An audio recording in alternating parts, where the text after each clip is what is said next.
આ યાત્રા દરમિયાન જ હું શામળાજી ગયો, મેઘરજ ગયો, માલપુર ગયો. દરેક જગ્યાએ ખેડૂતોનો એક જ પ્રશ્ન છે કે ખાતર નથી મળતું. ખાતર માટે લાંબી લાંબી લાઈનો છે.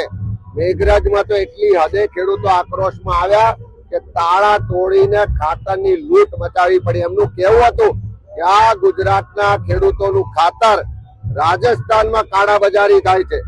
મોટા મોટા લોકો, ધંધાવાળા લોકો ખાતરની ટાઈમ પર ભરીને લઈ જાય અને ખેડૂતોને બ્લેકમાં ખાતર લેવું પડે. એટલે સરકાર તમામ મોરચે નિષ્ફળ છે.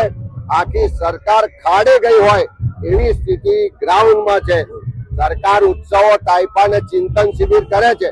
ચિંતન શિબિરમાં એક જણને જમવાનો ખર્ચ 3000 રૂપિયાની ગાડી જમે છે.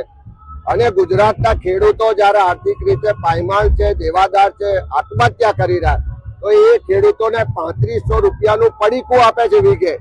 ત્યારે આ કેવી સરકાર છે? કોની સરકાર છે? કોના માટે કામ કરે છે સરકાર?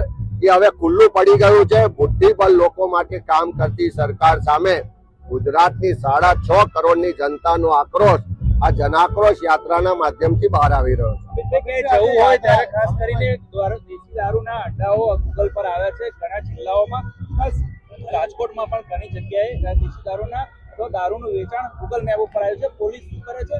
શું કહેશો બુટલેગરોને આટલી હિંમત? તમને ખબર છે, લોકોને ખબર છે, ગામે ગામ ખબર છે, ગૂગલ ને ખબર છે, પણ પેલા સંસ્કારી ગૃહમંત્રીને ખબર નથી.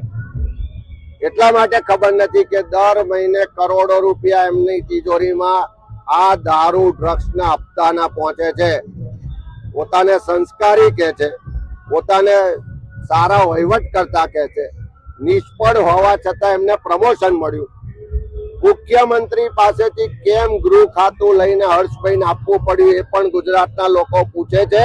કારણ કે એમના જ કાર્યકાળમાં સૌથી વધારે ડ્રગ્સ વધ્યું છે ગુજરાતમાં. એમના જ કાર્યકાળમાં સૌથી વધારે દારૂ ગુજરાતમાં વેચાય છે, પીવાય છે.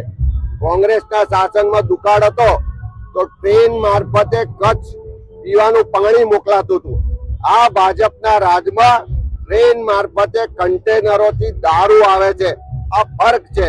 પણ એ સંસ્કારી ગૃહમંત્રીને હપ્તા જે આવે છે એની લાલચમાં ગુજરાતની પ્રજા દેખાતી નથી. ગુજરાતની બેન દીકરીઓ વિધવા થાય છે દેખાતું નથી.